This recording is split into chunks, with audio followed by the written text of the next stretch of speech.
Exam accepted. आज हम बात करेंगे आरआरबी ग्रुप डी 24 सितंबर को तीनों शिफ्ट में पूछे गए मैथ के क्वेश्चन इंक्लूड हैं जो कि 100% रियल क्वेश्चन है। कुछ स्टूडेंट ने यहाँ पे व्हाट्सएप ग्रुप में क्वेश्चन भेजे हैं जो कि आरआरबी ग्रुप डी 24 अगस्त को तीनों शिफ्ट में क्वेश्चन पूछे गए हैं। देखिए क्वेश्चन सिक्वेंस में नहीं है तो आप लोग देख लीजिएगा कौन सा क्वेश्चन फर्स्ट शिफ्ट में आया हुआ है, कौन सा क्वेश्चन सेकंड शिफ्ट में आया हुआ है, कौन सा क्वेश्चन थर्ड शिफ्ट में क्वेश्चन आया हुआ है। ठीक है, तो पहला क्वेश्चन स्क्रीन पर लगा हुआ है, देख लीजिएगा। चलिए देखते हैं। एक व्यक्ति 20% छूट पर प्राप्त हुई वस्तु की खरीद पर 25 रुपए की बचत करता है। उस व्यक्ति ने कितना भुगतान किया है? तो आपको ज्ञात करना है कितना भुगतान किया है। तो देखिए यहाँ पर किराया 20% की छूट। तो देखिए हमने माना है किराया मूल्य 100 रुपीज है। ठीक है, किराया 20% की छूट, तो 20% की छूट होगी तो 100 से हम घट जाएंगे 20, कितना बचेगा? 80 बचेगा। तो ये होता है आपका सेलिंग प्राइस। अब इसका थोड़ा सा हल्का कीजिए, काटोगे तो ये कटेगा आपका 4/5। ठीक है, अब यहाँ पर कह रहा है कि 25 रुपए की बचत, तो इन दोनों का देखिए अंतर कितना है? 1 का अंतर है और यही होगी आपकी बचत। तो 1 प्रेजेंट करेगा इसको 25 रुपए को। ठीक है, फिर यहाँ पर कह रहा है उस व्यक्ति ने कितना भुगतान किया है। तो देखिए उसने 20% छूट प्राप्त की तो भुगतान कितना किया है? 4 यूनिट, तो 4 से गुणा कर देंगे हम, तो कितना हो जाएगा? 100 रुपए उसने भुगतान किया है। तो ये आपका करेक्ट आंसर हो जाएगा 100 रुपए।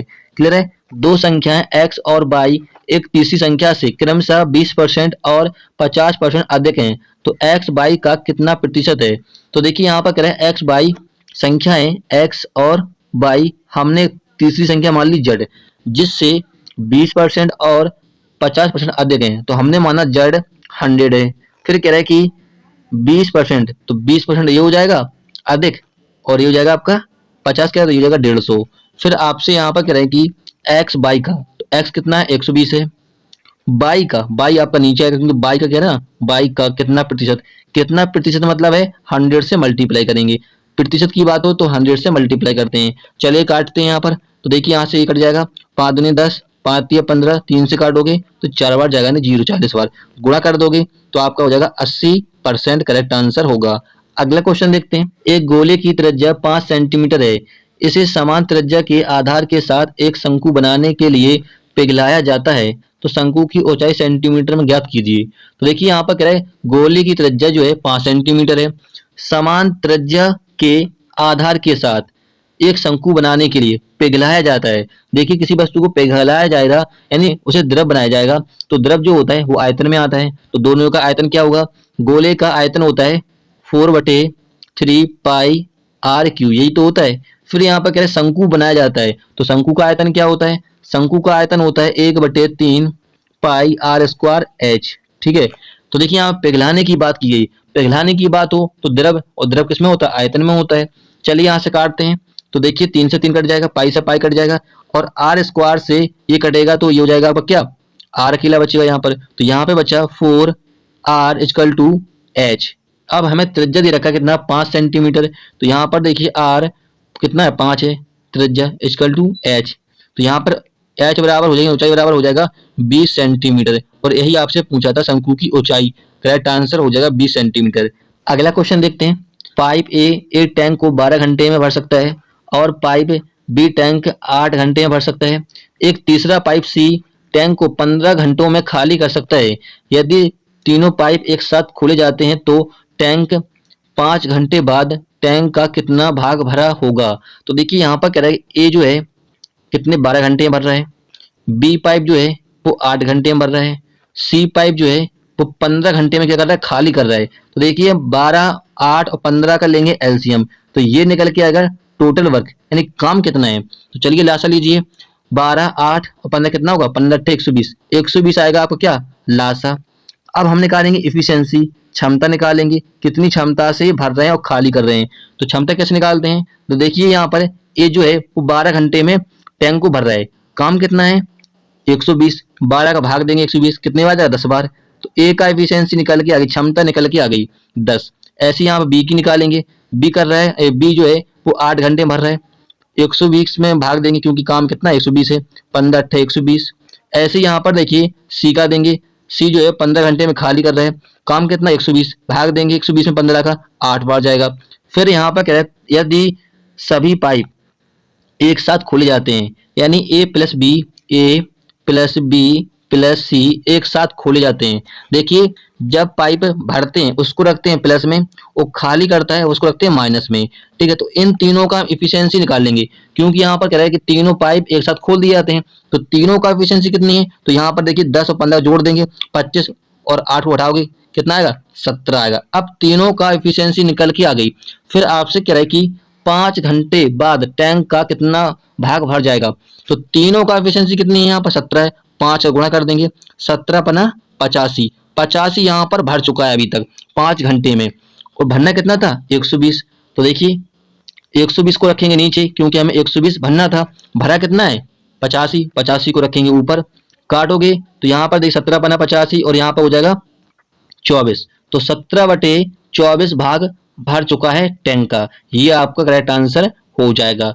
अगला क्वेश्चन देखते हैं। 5% प्रति वर्ष पर 2 वर्षों के लिए निवेश की गई एक निश्चित राशि चक्रवृद्धि ब्याज 328 रुपए है, उसी राशि पर समान समय के लिए समान दर पर साधारण ब्याज कितना होगा। सिंपल इंटरेस्ट आपको ज्ञात करना है। देखिए इस क्वेश्चन का आपको सबसे शॉर्टकट तरीका बताता हूँ। यहाँ पर कह रहा है कि 5%, तो 5% को क्या लिख सकते हैं हम लोग, 5/100 लिख सकते हैं। इसको काटोगे थोड़ा सा हल्का कीजिए तो ये हो जाएगा आपका 1/20। अब यहाँ पर देखिए जो 20 नीचे लिखा हुआ है इसका करेंगे होल स्क्वायर। क्यों करेंगे होल स्क्वायर, क्योंकि यहाँ पर 2 वर्षों के लिए कहा गया है। यदि 3 वर्ष के लिए कहता तो हम क्यों करते, तो कितना हो जाएगा, ये हो जाएगा 400, और ये जो है आपका ये है प्रिंसिपल मूलधन। अब यहाँ पर 2 वर्षों के लिए कहा गया है तो 2 वर्षों का निकालेंगे हम 1/20%, 1/20 निकालेंगे पहले वर्ष का, ये हो गया आपका दूसरे वर्ष का 1/20 निकालेंगे। ठीक है, तो चलिए निकालेंगे 400 का हम 1/20 निकालेंगे, कितना निकलेगा आपका 20 निकलेगा। ठीक है, यहाँ पर निकाल के देख लेते हैं समझाने के लिए। 400 का 1/20 कितना होगा आपका 20 होगा। ठीक है, ऐसे यहाँ पर निकालोगे तो यहाँ भी क्या होगा 20 होगा। फिर देखिए जो पहले वर्ष का है, पहले वर्ष का हम एक बार फिर से निकालेंगे 1/20, तो कितना निकलेगा, यहाँ पर 1 निकलेगा। ठीक है, तो देखिए यहाँ पर जो 20 और 20 यहाँ पर जो निकला है ये क्या है आपका सिंपल इंटरेस्ट साधारण ब्याज है, कितना है 40 है। ठीक है, और जो एक आया है आपका ये होता है आपका चक्रवृद्धि ब्याज और साधारण ब्याज का अंतर, एक जो निकला है यहाँ पर। अब यहाँ पर देखिए इन तीनों को यदि जोड़ दें 20, 20 और 1, इन तीनों को जोड़ दें तो क्या बन जाता है आपका चक्रवृद्धि ब्याज, कितना हो जाएगा 40 और 41, ये 41 आपका आ गया चक्रवृद्धि ब्याज। अब आपको चक्रवृद्धि ब्याज दे रखा है कितना यहाँ पर क्वेश्चन में 328, तो हमारा कितना है 41, 41 प्रेजेंट करेगा किसको 328 को, काटोगे तो ये पूरा पूरा कटेगा कितने बार 8 बार। ठीक है, 1 हो गया 8। अब आपसे पूछा साधारण ब्याज, तो साधारण ब्याज कितना है यहाँ पर 40 है, बस 40 में हम गुणा कर देंगे 8 में। ठीक, कितना हो जाएगा 320, ये होगा आपका सिंपल इंटरेस्ट साधारण ब्याज, करेक्ट आंसर हो जाएगा। अगला क्वेश्चन देखते हैं। एक 50 मीटर लंबे प्लेटफॉर्म को चलती हुई ट्रेन 14 सेकंड में पार करती है तथा एक लैंप पोस्ट को 10 सेकंड में पार करती है, तो ट्रेन की गति किलोमीटर में ज्ञात कीजिए। तो देखिए यहाँ पर फॉर्मूला क्या होता है, D=ST होता है। डी यहाँ पर डिस्टेंस, एस यहाँ पर स्पीड, टी यहाँ पर टाइम। तो यहाँ पर कह रहा है 50 मीटर लंबे प्लेटफॉर्म को, तो 50 मीटर लंबे प्लेटफॉर्म है चलती हुई ट्रेन, हमें ट्रेन की लंबाई पता नहीं है तो इसको एक्स मान लेते हैं। ठीक है, तो देखिए यहाँ पर क्या 14 सेकंड में, टाइम कितना है 14 सेकंड का, तो यहाँ से स्पीड ज्ञात कर पाएंगे। 14 इधर आ जाएगा आपका, तो क्या हो जाएगा 50 + x/14, ये आपका स्पीड, इसको रहने देते हैं, इसको मान लेते हैं समीकरण 1 मान लेते हैं। ठीक है, फिर आपसे यहाँ पर कह रहा है कि एक लैंप पोस्ट को 10 सेकंड में पार करते हैं, तो फॉर्मूला वही रहेगा आपका। ठीक है, एक बार फिर से फॉर्मूला लगाएंगे, तो देखिए डिस्टेंस हम फिर से x मान लेते हैं, 10 सेकंड में पार कर रहा है, टाइम कितना 10, तो यहाँ से स्पीड फिर निकल के आ जाएगी, तो यहाँ पर ये हो जाएगा समीकरण दूसरा। ठीक है, समीकरण 1 और 2 को हम एक कुल में रख देंगे, तो देखिए x + 10 हो जाएगा, और यहाँ पर क्या हो जाएगा 50 + x/14, क्योंकि हमने दोनों समीकरण क्या कर दिया एक कुल में रख दिया। तो देखिए यहाँ से काटोगे तो 2 से 2 × 5 = 10, तो 7 × 14, गुणा करोगे कितना हो जाएगा 7x बराबर कितना 55 × 25 250 हो जाएगा, और प्लस 5x, 5x यहाँ पर आ जाएगा तो क्या हो जाएगा 2x बराबर 250, 2 से काटोगे तो x = कितना हो जाएगा 125 मीटर, ये निकल के आ गई आपकी ट्रेन की लंबाई, 125 मीटर लंबी है ट्रेन। अब आपसे कह रहा है कि ट्रेन की गति ज्ञात कीजिए, तो देखिए किसी भी समीकरण में आप किसकी ट्रेन की जो लंबाई निकली है उसको रख दीजिए, तो हम रखते हैं सेकंड समीकरण में क्योंकि सिंपल है, तो यहाँ पर x का मान पुट करोगे, तो चलिए पुट करते हैं, तो ये हो जाएगा आपका 125, यहाँ पर लिख देते हैं 125/10 = स्पीड, अब हमें देखिए किलोमीटर प्रति घंटा में ज्ञात करने स्पीड, तो किलोमीटर प्रति घंटा में ज्ञात करने के लिए क्या करना पड़ता है, हम लोग क्या करते हैं 125/10 में गुणा करेंगे 18/5 का, क्योंकि जो स्पीड निकली थी वो मीटर प्रति सेकंड में निकली थी। ठीक है, तो चलिए काटते हैं यहाँ से, ये कटेगा 5 दूनी 10, 55 25 5 से काटोगे 55 25 5 दूनी 10, और यहाँ से काटोगे 9 बार, और 9 को वहां कर दोगे 5 में, तो स्पीड कितनी निकल के आ गई हमारे 45 किलोमीटर प्रति घंटा ये स्पीड निकल के आ गई। यही आपका करेक्ट आंसर होगा। अगला क्वेश्चन देखते हैं। एक आयत का क्षेत्रफल 60 वर्ग सेंटीमीटर है तथा इसका परिमाप 34 सेंटीमीटर है, तो इसके विकर्ण की लंबाई ज्ञात कीजिए। तो देखिए आयत का क्षेत्रफल दे रखा है कितना, 60 वर्ग सेंटीमीटर। आयत का क्षेत्रफल क्या होता है, लंबाई गुणा चौड़ाई, और ये दे रखा है कितना, आपको 60 दे रखा है। फिर कह रहा है इसका परिमाप 34 है, तो आयत का परिमाप क्या होता है, आयत का परिमाप होता है 2 लंबाई प्लस चौड़ाई इक्वल टू 34। इसको काटोगे 2 से तो 17 बार कट जाएगा, तो यहाँ पर लंबाई प्लस चौड़ाई इक्वल टू कितना आ गया 17। अब हमें ऐसा सोचना है कि गुणा करने पे हमें 60 मिल जाए और जोड़ने पर 17 मिल जाए। तो देखिए 12 पंचे 60, 12 पंचे 60। ठीक है, तो देखिए यहाँ पर आयत कैसा बनता है, आयत बनता है इस प्रकार से। आयत यहाँ पर क्या होती है, थोड़ी बड़ी होती है, सॉरी लंबाई थोड़ी बड़ी होती है, चौड़ाई थोड़ी छोटी होती है। तो देखिए जो 12 जो मान है ये लंबाई होगी और ये चौड़ाई होगी।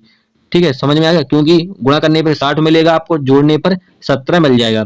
आपसे पूछा है इसके विकर्ण की लंबाई, तो विकर्ण की लंबाई क्या होती है, आयत की आयत की विकर्ण की लंबाई, यहाँ पे लिख देते हैं आयत की विकर्ण की लंबाई बराबर होता है अंडर रूट लंबाई का स्क्वायर प्लस चौड़ाई का स्क्वायर, यही तो होता है। तो देखिए हमें पता है लंबाई चौड़ाई कितनी है 12, तो यहाँ पर अंडर रूट में रखेंगे 12 का होल स्क्वायर कर देंगे डायरेक्ट, यहाँ पर 144 हो जाएगा, और 5 का 25 होता है, तो यहाँ पर हो जाएगा आपका अंडर रूट में 169, और ये जो होता है वो 13 का वर्ग होता है, 13 सेंटीमीटर होगी विकर्ण की लंबाई आयत की। ये आपका करेक्ट आंसर हो जाएगा। अगला क्वेश्चन देखते हैं। अगला क्वेश्चन पूछा गया था, इसका आपको मान ज्ञात करना था। तो देखिए यहाँ पर लिखा हुआ है डी की पावर एस प्लस टी, यही तो लिखा हुआ है। फिर यहाँ पर भाग लिखा हुआ है, फिर डी एस, कोष्टक के अंदर फिर से भागे थे यहाँ पर डी और टी, पावर है यहाँ पर टी। फिर देखिए इसको सॉल्व करोगे तो देखिए यहाँ पर जो पावर है डी के ऊपर एस और टी, ये मल्टीप्लाई में हो जाएगी, क्या हो जाएगी डी की power S multiply D T, और यहाँ पर देखिए भाग है तो क्या हो जाएगा डी टी हो जाएगा, डी एस हो जाएगा।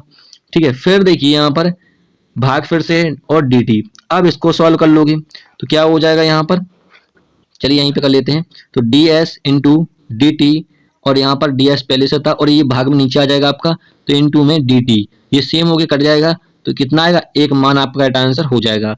अगला क्वेश्चन देखते हैं। 15%, 20% और 25% छूट की श्रृंखला के लिए एकल छूट कितनी होगी। ठीक है, एकल छूट ज्ञात करनी है, तो इस क्वेश्चन का सबसे शॉर्टकट तरीका क्या है, 100 माइनस 100, एक ही लाइन में आपका आंसर हो जाएगा। तो देखिए यहाँ पर क्या है कि 15% छूट, तो हमने माना 100, 15% छूट होगी तो 100 से घट जाएंगे 15, कितना बचेगा 85। फिर यहाँ पर कह रहा है कि 20% छूट, तो फिर से हमने 100 माना, 20 से हम घट जाएंगे 20, कितना 80 बचेगा। ठीक है, फिर यहाँ पर देखिए 25% छूट क्या रहे, तो हमने 100 फिर से माना, तो यहाँ पर कितना बचेगा 75 बचेगा। चलिए इसको काट लोगे तो देखिए 100 से 100 कट जाएगा, और यहाँ से काटोगे 4, और यहाँ 5, और यहाँ पर काटोगे 3, और यहाँ पर 4, 4 से 4 कट जाएगा, 5 से काटोगे 17 85, और यहाँ पर गुणा करोगे तो कितना हो जाएगा 100 माइनस 17 घटा दोगे तो कितना बचेगा 49, 49% क्या होगी एकल छूट होगी, यही आपका राइट आंसर हो जाएगा। अगला क्वेश्चन देखते हैं। एक घनाव की लंबाई 5 सेंटीमीटर, चौड़ाई 4 सेंटीमीटर, ऊंचाई 3 सेंटीमीटर है, इसके विकर्ण की लंबाई ज्ञात कीजिए। तो देखिए घनाभ के विकर्ण की लंबाई क्या होती है, घनाभ के विकर्ण की लंबाई इक्वल टू होता है अंडर रूट में लंबाई का स्क्वायर प्लस चौड़ाई का स्क्वायर प्लस ऊंचाई का स्क्वायर, यही तो होता है। तो देखिए यहाँ पर चलिए मान पुट करते हैं, तो लंबाई कितनी है 5, 5 का होल स्क्वायर कितना होता है 25 होता है, चौड़ाई कितनी है 4 का होल स्क्वायर हो जाएगा, ऐसे ही यहाँ पर ऊंचाई कितनी है 3 है, 3 का होल स्क्वायर कितना होगा 9, और यहाँ पर जोड़ोगे हो जाएगा 50, 50 को लिख सकते हैं अंडर रूट के अंदर हम 25 अंडर रूट 2 लिख सकते हैं, 25 का होल स्क्वायर पता है आपको कितना होता है 5 बाहर हो जाएगा अंडर रूट 2, ये आपकी क्या होगी घनाभ की लंबाई 5 अंडर रूट 2 करेक्ट आंसर हो जाएगा। अगला क्वेश्चन देखते हैं। दो धनात्मक पूर्णांकों का गुणनफल 2048 है तथा इनमें से एक दूसरे का दोगुना है, तो छोटी संख्या ज्ञात कीजिए। तो देखिए हमने माना संख्या x और 2x, ठीक है, क्योंकि यहाँ पे दो संख्या है और कह रहा है यहाँ पर एक दूसरे से दो गुना है, तो यहाँ पर दो गुना कर दी। फिर कह रहा है कि इनका गुणनफल दे रखा है, तो यहाँ पर x मल्टीप्लाई 2x बराबर कितना दे रखा है यहाँ पर 2048। ठीक है, तो यहाँ पर हो जाएगा आपका 2x स्क्वायर बराबर 2048। 2 से यहाँ पर काट दोगे क्या बचेगा, x बराबर बचेगा आपका 1024 और यहाँ पर होल स्क्वायर है और इसको काट दोगे यहाँ पर अंडर रूट हो जाएगा, तो x बराबर हो जाएगा, ये होता है 32 का होल स्क्वायर। तो 32 आपका करेक्ट आंसर होगा, क्योंकि आपसे छोटी संख्या पूछी है, बड़ी पूछता तो यहाँ पर 2 से हम मल्टीप्लाई कर देते क्योंकि यहाँ पर 2x है। अगला क्वेश्चन देखते हैं। 20 महिलाएं एक कार्य को 16 दिनों में कर सकती है, 16 पुरुष समान कार्य को 15 दिनों में पूरा कर सकते हैं। एक पुरुष और एक महिला की कार्य क्षमता के बीच अनुपात ज्ञात करना है, तो आपको इफिशियंसी क्षमता का जो अनुपात है वो ज्ञात करना है। तो देखिए यहाँ पर क्या है कि 20 महिलाएं, तो यहाँ पर महिला को शॉर्टकट में मानते हैं W यानी वुमेन, किसी कार्य को 16 दिन में करती हैं। फिर यहाँ पर कह रहा है कि 16 पुरुष को मानते हैं मैम, शॉर्टकट में यानी मैन, 15 दिन में करते हैं। तो यहाँ पर काटोगे तो देखिए 16 कट जाएगा और यहाँ पर काटोगे तो 5 को 20 और 5 या 15, तो देखिए यहाँ पर हो जाएगा 4W बराबर 3M यानी मैन। तो देखिए यहाँ पर M को यहाँ ले आओगे तो ये हो जाएगा W बटे M बटे इक्वल 3/4, क्योंकि 4 इधर ले गए हम, तो ये आ गई आपकी इफिशियंसी क्षमता। और यही पूछा था एक महिला और पुरुष की क्षमता इफिशियंसी क्या होगी, ये आपका करेक्ट आंसर हो जाएगा 3:4 ऑप्शन में दिया होगा आपके। अगला क्वेश्चन देखते हैं। दिया है 10 कोष्टक में थीटा प्लस 15 और अंडर रूट 3 यहाँ पर थीटा का मान ज्ञात करना है। तो देखिए यहाँ पर है 10 कोष्टक के अंदर theta plus 15 equal to under root 3। तो यहाँ पर देखिए अंडर रूट 3 का वैल्यू पुट कीजिए, तो यहाँ पर हो जाएगा 10 थीटा प्लस 15। ठीक है, तो यहाँ पर 10 थीटा में 3 अंडर रूट 3 का किसका वैल्यू होता है, ये होता है 10 60 का, तो यहाँ 10 से 10 कट जाएगा, तो theta equal to theta plus 15 बराबर क्या हो जाएगा 60। 15 उधर चला जाएगा तो थीटा इक्वल टू कितना हो जाएगा 45, यही आपसे पूछा था थीटा का मान, करेक्ट आंसर हो जाएगा। अगला क्वेश्चन पूछा गया था, एक बंदूक को राम से 6.64 किलोमीटर की दूरी पर चलाया जाता है, वह बंदूक की ध्वनि को 20 सेकंड बाद सुनता है, तो ध्वनि की स्पीड यानी गति क्या होगी, स्पीड ज्ञात करनी। तो फॉर्मूला क्या होता है, D equal to ST, D यहाँ पर डिस्टेंस, S यहाँ पर स्पीड, T यहाँ पर टाइम। तो डिस्टेंस कितनी है यहाँ पर 6.64 किलोमीटर। ठीक है, तो यहाँ पर देखिए दशमलव को हटाएंगे तो यहाँ पर 2 बिंदी लग जाएंगी। ठीक है, तो देखिए यहाँ पर किलोमीटर में दे रखा है, इसको करेंगे मीटर में, क्योंकि हमें जो टाइम दे रखा है वो सेकंड में दे रखा है। तो यहाँ पर देखिए 1000 से मल्टीप्लाई कर देंगे, मीटर में कर देंगे इस दूरी को। अब यहाँ पर देखिए टाइम कितना कह रहा है 20 सेकंड, स्पीड हम यहाँ से ज्ञात कर लेंगे गति। तो चलिए काटते हैं, तो यहाँ से देखिए 2 बिंदी से 2 बिंदी कट जाएंगी और यहाँ से 1 बिंदी से 1 बिंदी, और यहाँ से काटोगे तो स्पीड निकल के कितनी आ जाएगी 332, यही होगी मीटर प्रति सेकंड, क्योंकि हमने चेंज कर लिया था मीटर में गति उसको, दूरी को। ये आपका करेक्ट आंसर होगा। अगला क्वेश्चन देखते हैं। एक होम थिएटर सेट को अंकित मूल्य 4950 रुपए में है, यदि 2 किराए में छूट दी जाती है 20% और 15% की, तो इसका विक्रय मूल्य ज्ञात करना, सेलिंग प्राइस। तो देखिए यहाँ पर अंकित मूल्य कितना दे रखा है 4950, 2 किराए में छूट दी जाती है, तो हमने माना यहाँ पर MRP 100 है, 20% की छूट देगा तो यहाँ पर कितना बचेगा, 20 से हम घट जाएंगे 80 बचेगा। ठीक है, फिर कह रहा है कि 15%, तो हमने फिर से MRP माना 100 के अंकित मूल्य, 15% छूट देगा तो 100 से घट जाएंगे, तो क्या बचेगा 85। इसको काटोगे तो आपका विक्रय मूल्य निकल के आ जाएगा। तो देखिए यहाँ से काटा हमने, ये कट जाएगा 4/5 से, और यहाँ पर 17 और यहाँ पर 20। अब यहाँ 0 से 0 काट दोगे, अब यहाँ से काटिए 5 से, तो ये कटेगा 45, 2 से काटोगे 4 बार कट जाएगा, 17 चुको 68, सॉरी 2 बार कटेगा, ये कितना 17 34 होगा यहाँ पर। चलिए गुणा कर लेते हैं, तो यहाँ पर करोगे 9 को 36, उल्टा करते हैं, जो 36 3 30 हो जाएगा यहाँ पर, और यहाँ पर क्या होगा 603, तो जोड़ोगे यहाँ पर क्या 6 6 3 और 3, ये होगा आपका क्या विक्रय मूल्य, सेलिंग प्राइस, ये आपका आंसर हो जाएगा। चलिए फ्रेंड्स, इतने क्वेश्चन में लेते हैं जो कि आपके RRB ग्रुप डी 24 सितंबर को फर्स्ट शिफ्ट में पूछे गए थे। वीडियो हेल्पफुल लगा तब उसे लाइक कीजिएगा। फिर मिलेंगे नेक्स्ट वीडियो में। जय हिंद।